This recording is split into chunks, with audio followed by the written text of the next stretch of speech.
Beleza, então. Então sou muito grata por essa oportunidade de poder compartilhar com vocês esse aspecto da produção desse livro que é a primeira vez que eu estou compartilhando, que é o processo de criação dele. Depois de tudo acontecido, eu fiz uma retrospectiva e percebi umas coisas bem interessantes que durante o processo eu não tinha percebido, porque eu estava justamente desenvolvendo, né? Então essa é uma oportunidade boa para até conversar um pouco e ver como que muitas vezes a gente intuitivamente chega num resultado e depois vai averiguar e ver que aquilo tinha um sentido, né? Eu sempre gostei de escrever, sempre gostei de ler e sempre tive um certo talento para escrever, mas eu nunca na minha vida passou pela minha cabeça escrever um livro. Eu acabei me propondo a escrever esse livro decorrente do projeto Colecionador Mirim, e que eu sentia a necessidade de ter alguma coisa concreta que pudesse ser utilizada a partir dali, né? Que pudesse andar com suas próprias pernas. Então a ideia foi essa, e procurando o que poderia ser, eu concluí que um livro infantil poderia ser uma resposta para isso. Aconteceu um caminho até chegar nisso. Inicialmente me parecia, porque na numismática a gente tem autores que estão aí há décadas produzindo materiais de extensão de conhecimento, profundidade, e continuam fazendo isso, né? Então, nessa praia eu não iria, né, começar agora. Então eu fui também procurar de que maneira eu poderia contribuir com a experiência que eu tenho, a experiência de museu, experiência de arte e educação, né? O que eu poderia fazer para contribuir também, para dar a minha parcela.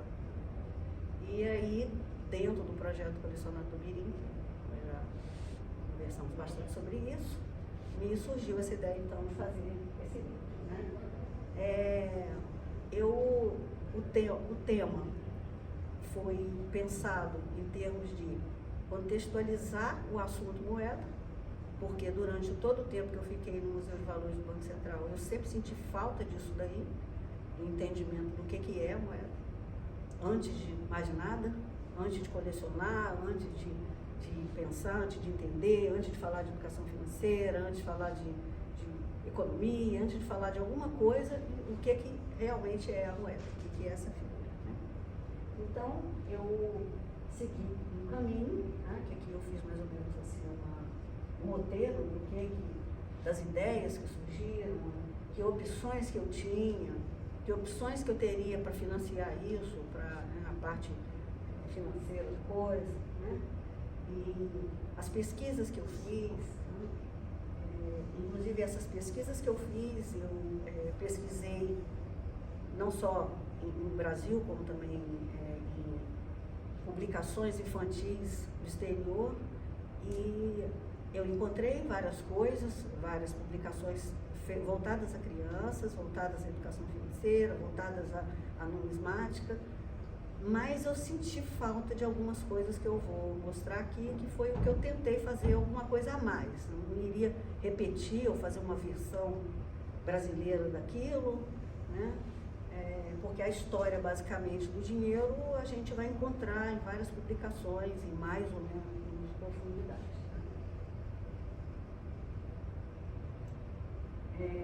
Eu procurei conversar, como era uma coisa voltada à criança e eu nunca tinha produzido nada para criança, eu procurei conversar com pessoas, me reunir com pessoas que tinham experiência no assunto, tá? Então eu juntei a minha vivência, porque eu também participei da criação de materiais infantis no museu, a versão de uma série de cartilhas educativas que vocês já devem conhecer, que eram da Venezuela, no tempo que a Venezuela estava bem, graças a Deus, esse material foi produzido lá, então nós fizemos uma versão para o português, até porque tem naquelas cartilhas, hábitos culturais e produtos e objetos que não são da nossa cultura. Então nós tivemos que fazer essa versão, inclusive alterando ilustrações, algumas coisas. Então já vinha essa experiência aí. Né? Procurei apoio pedagógico com especialistas, pedagogos, especialistas em crianças com altas habilidades de superdotação, processos criativos, arte e educação. Uma pessoa, inclusive lá de Brasília, que ela é mestre, ela trabalha na Secretaria de Educação lá e é mestre em arte e educação, então tudo isso me ajudou um pouco a ver por onde é que eu ia começar a fazer, a trabalhar. Mas nesse momento eu ainda não tinha a menor ideia de como é que as coisas seriam. Nesse meio tempo eu também estava paralelamente procurando ver como é que eu iria financiar, de que maneira. Eu não tinha ideia do formato que seria isso, mas eu já sabia já gostaria que isso fosse um material que pudesse ser utilizado nas escolas, né, que pudesse ter essa aplicação. Então eu fui procurar a Lei Rouanet e entender a Lei Rouanet, que é a Lei de Incentivo à Cultura, como que ela funcionava, como é que era e tal. Estudei. Essa palestra tão boa que tem até um numiscão. Tem até um numiscão aqui para participando. Dois numiscões. Numiscãos. Então, estudando a Lei Rouanet, que ela é bem complicada, devido às necessidades de exigências de que ela tenha as contrapartidas sociais, ela se tornou uma coisa bastante complexa e eu fui procurar formatar. Formatei, fiz um projeto, esse projeto foi aprovado, inclusive com reconhecimento de relevância cultural reconhecido, ou seja, esse livro tem essa relevância reconhecida na Lei de Incentivo à Cultura, como por estimular a produção e a difusão de bens culturais de valor universal, formadores e informadores de conhecimento, cultura e memória. Então, esse reconhecimento está no parecer do Ministério da Cultura. O projeto, eu coloquei ele no máximo, porque poderia colocar no máximo, coloquei no máximo do valor, que é um valor que uma empresa que queira ter um desconto, quer dizer, ao invés de pagar isso por imposto de renda, os 6% do que pagaria, direcionaria para esse projeto, quer dizer, retorna em renúncia fiscal, mas vai para esse projeto, quer dizer, em vez de ir para o bolo do orçamento como um todo para ser feito alguma coisa, já é direcionado para o projeto. Só que esse projeto tinha duas coisas, uma boa e uma ruim. Vou falar primeiro a ruim, depois a boa, que vai ser a continuação das coisas. A ruim é que ele tem tamanhas exigências para que ele possa ser para que ele cumpra suas funções sociais, que ele acaba produzindo, nós acabamos sendo obrigados a fazer coisas que não necessariamente dentro do que a gente pretende nessa difusão da numismática tem que fazer. Então, por exemplo, assim, ele tem que ser um projeto inclusivo, certo? Muito bom que seja. Nós queremos chegar nas escolas públicas, nós queremos e tal. Então, por exemplo, para ele ser inclusivo, eu tenho que ter previsão para deficiente visual. Ora, a numismática com a deficiência visual, isso é um projeto à parte, porque não tem como, num primeiro momento, eu lá no museu, eu cheguei ao ponto, na época que o seu Balsemão era vivo, eu cheguei a conversar da gente fazer umas moedas, umas réplicas grandes, para que, por exemplo, um deficiente visual pudesse tatear aquela moeda e escutar uma descrição, identificar ali para ter algum acesso à numismática, mas ela é uma ciência plástica, né? Então, pressupõe que a pessoa tenha esse sentido da visão para poder trabalhar. Então, teria que ter uma equipe para poder fazer aquilo. Então, o projeto ele começa a exigir tantas coisas, e um aparato jurídico, um aparato contábil, um aparato, não sei o que ele fica caro. Metade do valor que é o projeto vai para uma estrutura dele mesmo. Então, já não é muito fácil você conseguir patrocínio, ainda mais por isso, então eu não animei muito, mas o projeto teve um lado que foi muito importante. Por quê? Em se tratando de lei de incentivo à cultura, eu precisei de elaborar um projeto que tivesse uma pegada artística. Ele tinha que ter uma conceituação artística para que a lei aprovasse. Aí, eu que estava inicialmente pensando só numa publicação numismática, que tivesse também um conteúdo de educação financeira, quer dizer, as duas coisas se interlaçam muito bem, com as matérias que se coordenam com a numismática, que aí você entra história, matemática, geografia, quer dizer, um livro paradidático, mas que até então seria um livro como qualquer outro livro infantil, contando uma história, com livros infantis que a gente conhece. Você conta uma história e você ilustra aquilo com as ilustrações, tanto é que no projeto da lei eu coloquei lá uma contratação de design, contratação de capista, de navegador, Aí, ao tentar dar um enfoque para que ele fosse aceito pelas equipes lá que fazem a aprovação, eu comecei a olhar, a ver,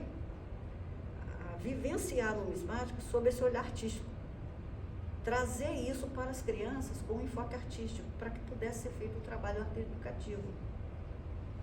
E que elas pudessem participar, porque lá na lei fala dessa interatividade, que a interação das crianças, que deve ser levada às escolas, que você tem que ter uma contrapartida social assim.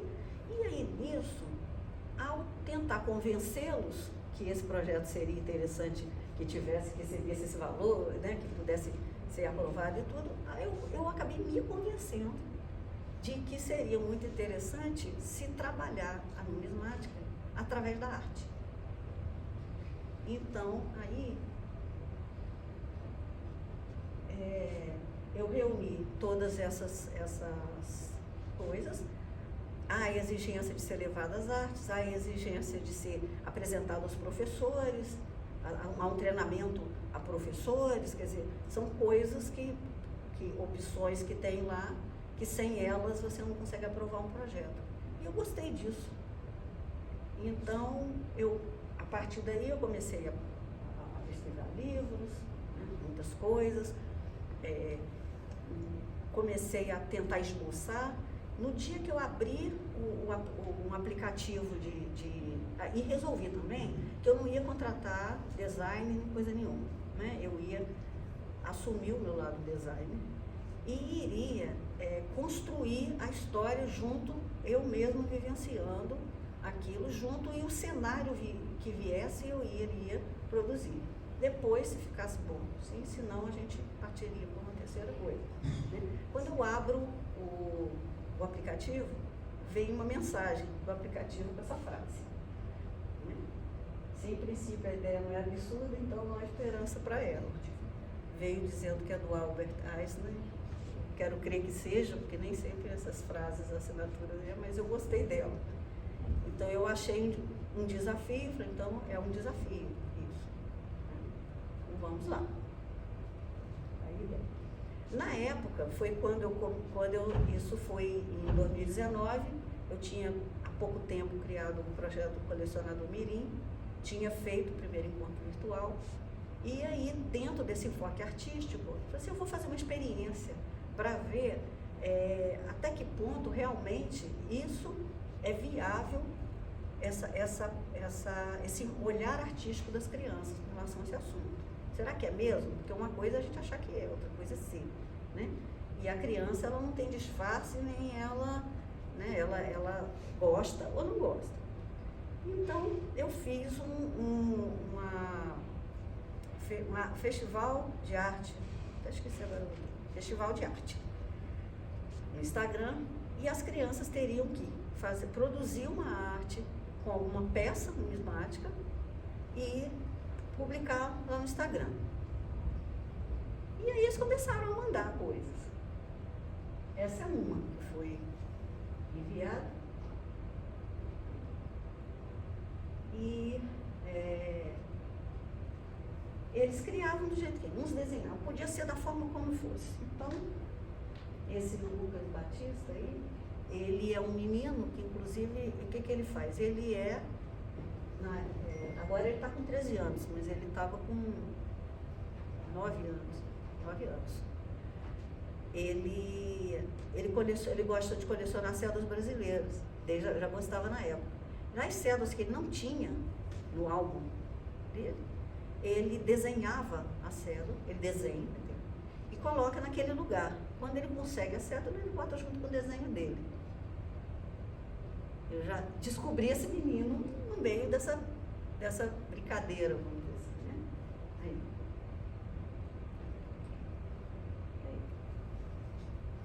Aí apareceram coisas assim, eu botei algumas aqui, mas tem coisas super engraçadas até.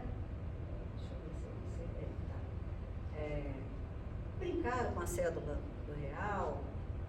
Essa aqui era a dama real. Deram um nome, né? Tinha que dar um nome pro coisa, dama real. Esse é o neto do Cláudia Mato, o Pedro. Pegou aquela moeda do Pedro menino. Que até que a cabeça me parece. Então, eu percebi que realmente tinha como, e que a visão da criança existia assim, uma relação de afeto com aquilo. Eles colocavam alguma coisa que eles tinham uma relação de afeto, aquilo tinha um significado para eles. E eu achei muito interessante porque eu produzi o livro foi feito, foi editado, né? Já foram dentro dos livros vendidos e distribuídos, que participaram de coisas, já saíram 600 exemplares, eu considero uma quantidade significativa. E uma coisa que eu percebi, que assim, podemos considerar que ele foi bem sucedido. E depois, agora, eu me deparei com esse Lud Vieres, é um educador dinamarquês, e ele tem essa teoria. A teoria dele é baseada no Piaget. Ele, nos anos 70, quer dizer, ele veio fazendo uma evolução sobre o Piaget, lá nos anos 40, e nos anos 70 ele publicou, porque até então não tinha tradução nem para o inglês ainda, a teoria. Então ele tem essa teoria da aprendizagem tripla. E eu identifiquei como um possível fator de resultado desse livro, vendo que os livros que foram adquiridos, os pais que compraram esse livro para as crianças e deram um retorno, mandaram uma foto, mandaram um recado no WhatsApp, ou botaram lá no Instagram, a quantidade de crianças que apareceu na foto abraçando o livro, fazendo assim com ele, é muito grande. Me surpreendeu, porque assim, eu imaginava escrever um livro simplesmente bacana, vai aprender alguma coisa, mas por que a explicação tem muito a ver com a teoria dele, que é essa teoria da aprendizagem tripla, que ele fala. A teoria busca promover uma aprendizagem mais completa. Ela é integrada, reconhece a aprendizagem não é um processo unidimensional, mas sim um conjunto de experiências e interações complexas. A primeira delas é a aquisição, que ele considera o quê? Que aprendizagem, primeiro você tem um conteúdo a aprender. Então aquilo é apresentado a você, uma nova informação, um novo conhecimento, e você vai ter o contato com aquilo. Então você adquire aquele conhecimento. O segundo fator é a prática. Na prática você vai fixar e compreender aquilo. Então você vai fazer exercícios, né? É o que se faz desde a escola até qualquer nível de aprendizagem. Você escuta a informação, você lê, você vai praticar aquilo. com tarefas e tudo, aí você compreende como é aquele processo daquela informação que você adquiriu. E o terceiro componente, que é o sentido, que é aí que eu vi, inclusive, que algumas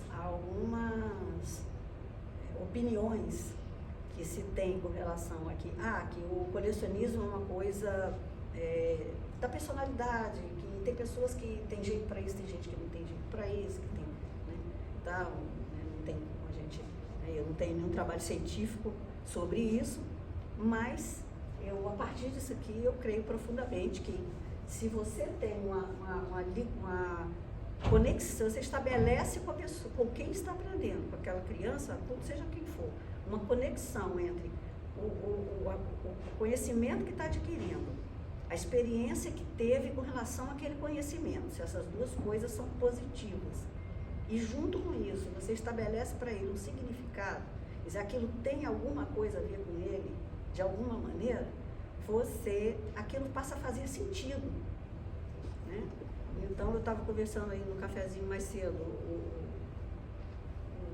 amigo ali com a criança pequenininha. Então, assim, ele vai convivendo com aquilo e aquilo é uma experiência agradável. Então, com o tempo, ele vai crescer e, no mínimo, ele vai ter uma simpatia com aquilo e depois, mais velho, aquilo vai lembrar da infância, vai remeter a coisas boas, agradáveis, interessantes e tudo. Então, aquilo passa, né, permite uma aplicação afetiva, consolida o conhecimento, faz o sentido para ele aquilo fazer parte da vida, né? Ou seja, tem um significado, uma relevância pessoal para ele. Essa teoria do Dieres, e eu tenho um trabalho, foi uma tradução no trabalho dele depois, que é bem interessante, sabe? Já tem PDF traduzido.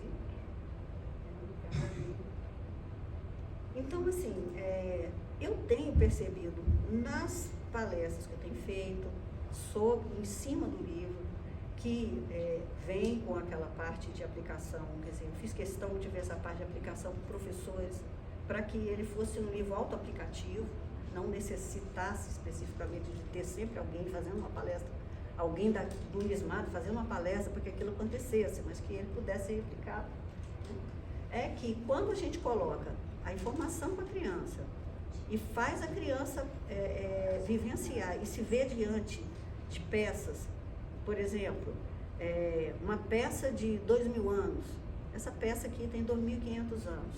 Não acredito, mas ela tem 2.500 anos.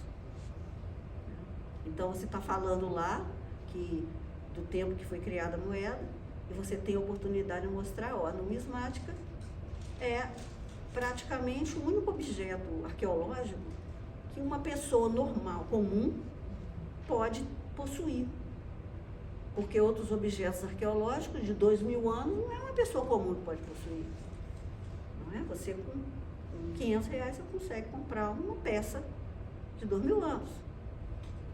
Né? E isso para uma criança é uma coisa que faz muito significado, quer dizer, ela passa a ver um valor naquilo ali que ela nunca mais vai olhar diferente. Então, a questão da abordagem artística, que tem um livro, que são aplicações, trabalhinhos que são feitos ao longo, brincadeiras, que vai envolvendo a criança. Aquilo se torna o mundo dela também, que era a proposta, que era trazer a numismática, o mundo da numismática para a criança e trazer a criança para o mundo numismático, né? Vivenciando aquilo ali e criando, estabelecendo uma relação de proximidade, né? No momento que a gente está, o sal foi usado pelos romanos, mas o sal é uma coisa que ela tem na casa dela, quer dizer assim, ela nunca parou para ver aquilo, ela nunca parou para ver como é que se vivia antes de existir a moeda. Então, tudo isso são coisas que vão fazendo com que ela mergulhe naquele ambiente ali. Então, assim, parece um livro simples, uma sequência simples, mas que por trás daquilo ali tem toda essa questão aí, né? Então, daí as brincadeiras, né? Daí se traz uma peça, né? Uma peça grega para que se entenda o porquê. Então, daí você tem questões culturais como a presença dos animais nas moedas desde que elas foram criadas, desde antes delas serem criadas, né? Desde as moedas, desde do início das primeiras, né? Na Lídia, sempre animais, porque o ser humano sempre se inspirou nos animais para descobrir as soluções, né? Não é isso? Então, assim, por que aqueles animais aparecem ali? O que eles significavam para os seres humanos ao ponto deles acharem importante que no objeto que representa a troca de produção, de riqueza, de solução, de sobrevivência, os animais estarem presentes sempre, significando alguma coisa, né? Então, isso é uma coisa que as crianças se interessam. Quando a gente coloca, eles falam, nossa, mas não tinha parado para pensar nisso, mas nosso real, o beija-flor, quer dizer assim, sempre está, né? Você vai, sempre está, você pega a americana, né? Aí você tem a águia, ou tem lá, não sei o quê, assim, sempre os animais, né? Então, são reflexões que a gente pode trazer para o numismático. Quer dizer, ninguém vai aqui botar um tratado, um catálogo para uma criança estudar, não é? Assim, não é isso, porque a criança não vai, isso não é coisa para criança. Claro que não é, não é? Roma não se fez num dia, não é? Matemática você vai ensinar para a criança 2 mais 2 é 4, não vai para álgebra. Então, é isso. E uma outra coisa que é o seguinte, a colocação de elementos que possam conectar com o que existe atualmente, que é a possibilidade de acessar código, QR Codes, né, escondidos, como aqui, a história do Alexandre Magno, um QR Code escondido, e ali ele pode, procura o QR Code, ali ele lê, com 10 anos, 11 anos, 12 anos, lê aquilo ali, lê o QR Code, vai para um vídeo super interessante, divertido, de um casal que conta a história do Alexandre o Grande, uma história de uma forma muito legal, que eles gostam, né? Uma linguagem também que agrada a todos os níveis né, sociais.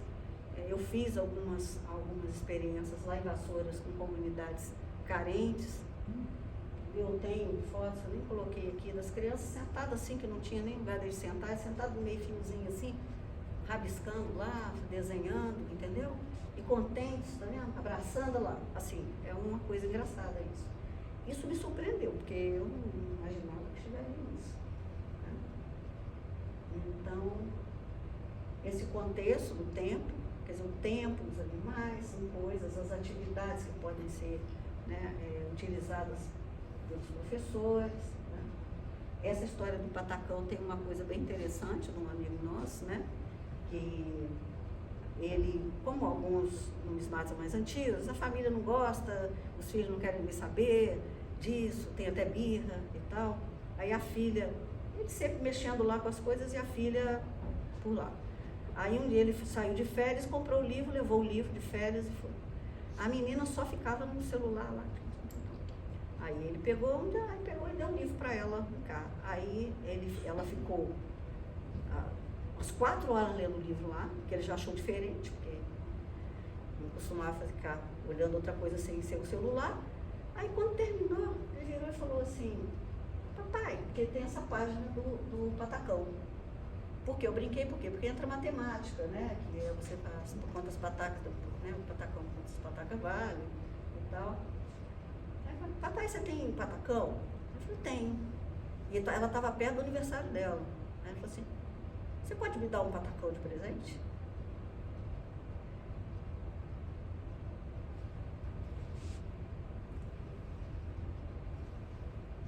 Aí ele ficou surpreso com isso. Ela está colecionando. Acho que ela tem 12 anos. Né? Então, assim, tudo pode acontecer, né? Você joga uma rede e alguma coisa vai acontecer. Então, isso aqui são experiências que eu tenho feito com crianças nas escolas, os professores. Tá? Essa é uma escola que tem lá em Vassouras, que ela construíram a escola e depois descobriram um sítio arqueológico na escola. Aí, tem uma ponte assim, toda de pedra, descobriram um sítio arqueológico. Eu cheguei na escola para fazer a palestra com as crianças lá, tinha assim um armário. Eu estava aqui arrumando as coisas com cacos, com coisas assim, tá um armário bonito, colonial, assim. Aí eu falei, tem aqui umas coisas antigas. Eu falei, porque aqui, essa escola, nós descobrimos um sítio arqueológico. E de acordo com o mapeamento, é a única escola do Brasil que está em cima de um sítio arqueológico. E a professora é uma pessoa muito culta, assim, ela já vem fazendo uns trabalhos interessantes. E a escola é para criancinha pequenininha até assim. Aí, eu tinha levado uma moeda da Ucrânia, nova, mais recente, e uma daquelas protomoedas que é daquela mesma região ali, que pegam aquele pedaço da Ucrânia ali para baixo ali, na ponta final do Império Grego ali, a Grécia. Aí eu tenho brincado com eles, falo, isso aqui, as crianças falam guerra da Ucrânia, quer dizer, uma coisa que está acontecendo agora, né? Vocês estão ouvindo guerra da Ucrânia, né? Porque eu já ouvi falar da Ucrânia. Pois é, então essa moeda aqui foi feita às vésperas da guerra, de começar essa guerra da Ucrânia. Aí passa a moeda para vendo. Agora, essa daqui, aí para que golfinho, aquela moeda golfinho. Essa moeda tem 2.500 anos. Tem 2.500 anos.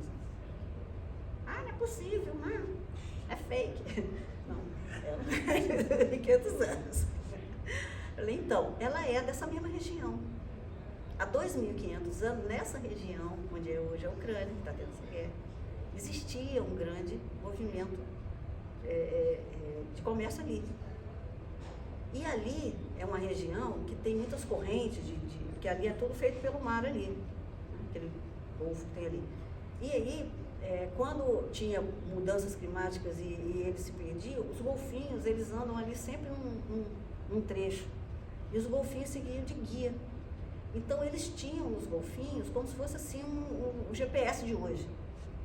Então, eles fizeram aquelas moedas assim, em homenagem aos golfinhos, que eram objetos. É isso que diz a história, né? Aquelas moedas ali, né? Aí eles ficaram encantados. Aí a diretora falou, peraí. Correu lá dentro, mandou arrancar um mapa mundi que tem na parede da sala dela e veio com o mapa mundi. Botou, vamos ver isso aqui. Aí juntou aquela menina, bem aqui, onde é que fica? Não, é aqui. Tá vendo? Aí começou, aí a professora de geografia e tal. Aí eu fiquei olhando e falei só, né? É bacana, funciona bem, né? Porque aí você junta numismático com essas coisas todas. É possível. Então é isso. Basicamente que eu queria passar para vocês. Essa aqui eu levei, né? Aqui eu levei, aqui eu levei. Então é isso, tá? Então passo por muitas coisas, falo inclusive dos tempos das cavernas. No começo eu levo uns escritos que eu encontrei, que eu visitei lá no Centro-Oeste, chama Caverna Toca da Onça, lá no Centro-Oeste, que tem esses escritos aí, que dizem que tem aí uns 9.000 anos isso aí, né? Aí que a gente coloca para as crianças como é que era viver nos tempos das cavernas, como é que era viver sem dinheiro, por que as pessoas trocavam, né? Toda essa coisa até chegar aqui hoje. Então, basicamente, é isso.